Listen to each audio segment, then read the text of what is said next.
Tzu Chi's 45 years of history is built on a concrete foundation of love and compassion that transcends the boundaries of ethnicity, creed, and nationality. In the continuation of our series of reports that commemorates the foundation's 45-year milestone, we look at how the world has come to recognize Tzu Chi's commitment to humanity.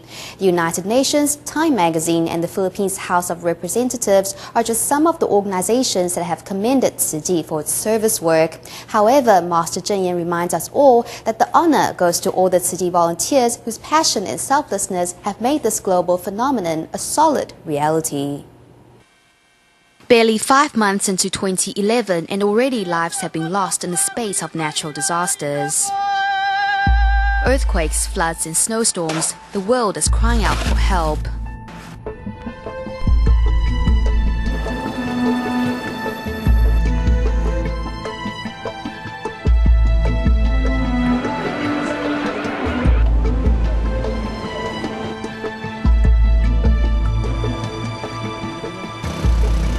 The mandatory blue and white uniforms for easy identification and uniformity may have blurred each Tzu Chi volunteer's individuality at face value, but the selflessness is the essence of service work when every volunteer humbles him or herself to a bigger whole.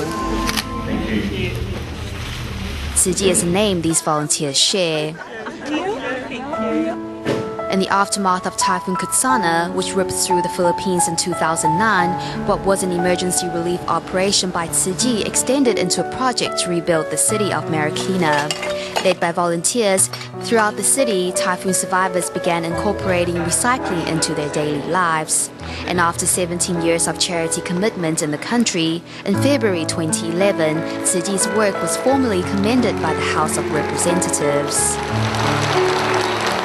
It's not just an award, but more importantly, it is stating to the public that our role model should be an organization like the Tzu Chi Foundation.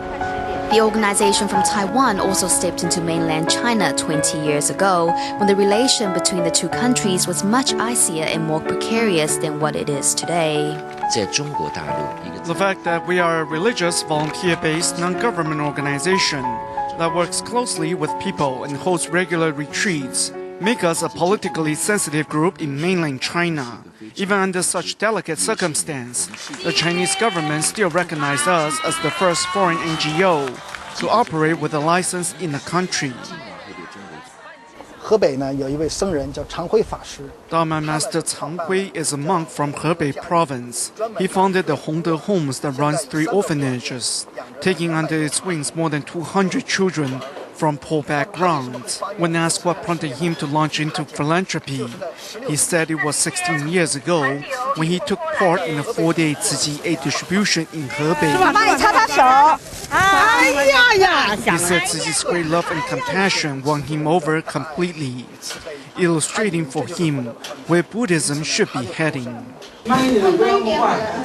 In March of this year, Taiwan's TVBS senior news presenter Fang Lianhua went on an assignment as a reporter with the Tzu Chi disaster relief team to Quake Japan while also serving as a volunteer. I think my biggest realization from that trip was discovering that compassion needs to be inspired. It is our duty to seek out opportunities to awaken this love in us. Sometimes when we see Tzu Chi volunteers serving others, we think this is what they signed up for, thus it is their duty to do so. We admire them for it, but at this stage in life, we don't have time for that. After my assignment, I realized that whichever stage we are in life, we need to give ourselves the chance to be inspired. It's God's way of opening a door in our hearts. On July 19, 2010, the Tzu Chi Foundation was awarded a special consultative status by the Economic and Social Council of the United Nations. Such recognition is a great honor, but also a reminder of the added responsibility towards humanity for the NGO's founder. 菩萨就是为了救助苦难众生。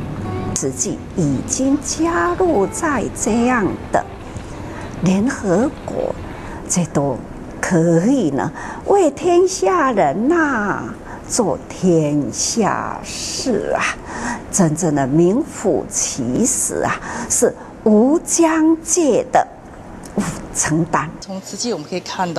From Tzu Chi, we can see that a religion should embrace the world and incorporate the needs of this world into its organizational structures. Globalization can also begin at grassroots level, even emanating from Chinese communities. In the words of Master Cheng Yen, Tzu Chi's development from Taiwan to the world has been a 45-year-long commitment to serving Buddhism and all living beings. Its army of volunteers will continue to bring light and hope to the dark corners around the world.